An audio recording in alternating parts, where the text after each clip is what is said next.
आणि आता बातमी आहे भारताच्या सामर्थ्याची। जगात फक्त अमेरिकेकडे जे बॉम्ब आहेत तसेच बॉम्ब आता भारतात बनवले जाणार आहेत। या बॉम्बचं नाव आहे bunker buster bombs. Bunker buster bomb हे जमिनीखाली खोलवर दडवलेली अण्वस्त्र नष्ट करण्यासाठी वापरले जातात। आतापर्यंत कोणत्याही युद्धात हे बॉम्ब वापरण्यात आले नव्हते, मात्र इस्रायल विरुद्ध इराणच्या युद्धात अमेरिकेनं इराणच्या अण्वस्त्र साठ्यांवर हे बॉम्ब डागले। जगात अमेरिका वगळता इतर कुणाकडेही नाहीत असे बॉम्ब भारत का बनवतोय आपण पाहूया।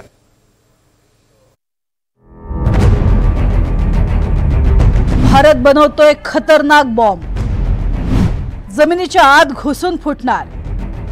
अमेरिकेपाठोपाठ भारताचेही बंकर बॉम्ब्स। जगभरात कुठल्याही क्षणी युद्धाचा भडका उडू शकतो हे आतापर्यंत सगळ्याच देशांना कळून चुकलंय आणि म्हणूनच कायम युद्धसज्ज राहण्यातच शहाणपण आहे हे ओळखूनच भारतानं आधुनिक शस्त्रास्त्रांवर भर द्यायचं ठरवलंय। भारत आता अमेरिकेसारखाच बंकर बस्टर बॉम्ब तयार करतोय। जमिनीच्या आत 100 मीटर घुसून जमिनीच्या आतमधील अण्वस्त्र नष्ट करण्याची ताकद या बंकर बॉम्बमध्ये आहे। अमेरिकेनं 22 जूनला इराणच्या फोर्डो आण्विक तळावर हल्ला केला। यावेळेला अमेरिकेनं याच बंकर बॉम्ब GBU-57A चा वापर केला होता। बंकर बॉम्ब्सनी इराणच्या अण्वस्त्रांचं मोठं नुकसान केल्याचा अमेरिकेचा दावा आहे। आतापर्यंत फक्त अमेरिकेकडे तब्बल 30,000 पौंड वजनाचे बंकर बस्टर बॉम्ब आहेत। या बॉम्बला मॅसिव्ह ऑर्डनन्स पेनिट्रेटर असं म्हणतात। ते अमेरिकेतले सर्वात शक्तिशाली बॉम्ब समजले जातात। बंकर बस्टर बॉम्ब इराणनं जमिनीत खोलवर ठेवलेली अण्वस्त्र नष्ट करण्यासाठी वापरण्यात आलाय। इराणच्या इस्फाहन आणि फोर्डो या आण्विक तळांवरची अण्वस्त्र नष्ट करण्यासाठी अमेरिकेनं हा बंकर बस्टर बॉम्ब वापरला। सगळ्यात महत्त्वाचं म्हणजे आतापर्यंत हे बॉम्ब कुठल्याही युद्धात वापरले गेले नव्हते। GBU-57 जेव्हा वापरलं होतं तेव्हा असं कळलं होतं की B-2 स्टेल्थ बॉम्बरनी त्यांनी डिप्लॉय केले होते आणि त्यांनी बंकर बस्टिंग केले होते। क्लेम केलं होतं की ह्याचं बस्टिंग कॅपेबिलिटी 60 ते 70 मीटर्स आहे, पण ते किती इफेक्टिव्ह झालं ते माहीत नव्हतं। आता आपण पाहतोय की जे भारताने सुरू केलं आहे ह्यांनी जवळजवळ 8 टनचं बंकर बस्टिंग बॉम्ब्स तयार केले आहेत। मेजर फरक जो अमेरिके आणि भारतामध्ये आहे, अमेरिकेची डिलिव्हरी सिस्टम खूप महागड्या एअरक्राफ्टनी होते B-2 स्टेल्थ बॉम्बवर।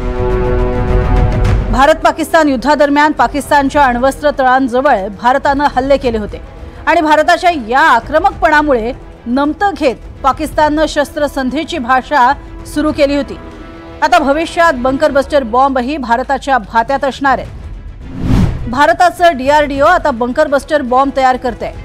DRDO सध्या अग्नि 5 इंटरकॉन्टिनेंटल बॅलिस्टिक मिसाईलचं आधुनिक व्हर्जन तयार करते। अग्नि 5ची अण्वस्त्र वाहून नेण्याची क्षमता आहे। भारत तयार करत असलेला बंकर बस्टर बॉम्ब हा अग्नि 5च्या आधुनिकीकरणाचाच एक भाग आहे। तब्बल 7,500 किलोंचा हा बंकर बस्टर बॉम्ब असेल। हा बॉम्ब जमिनीत 70 ते 100 मीटर आत घुसून जमिनीतील अण्वस्त्र नष्ट करू शकणार आहे।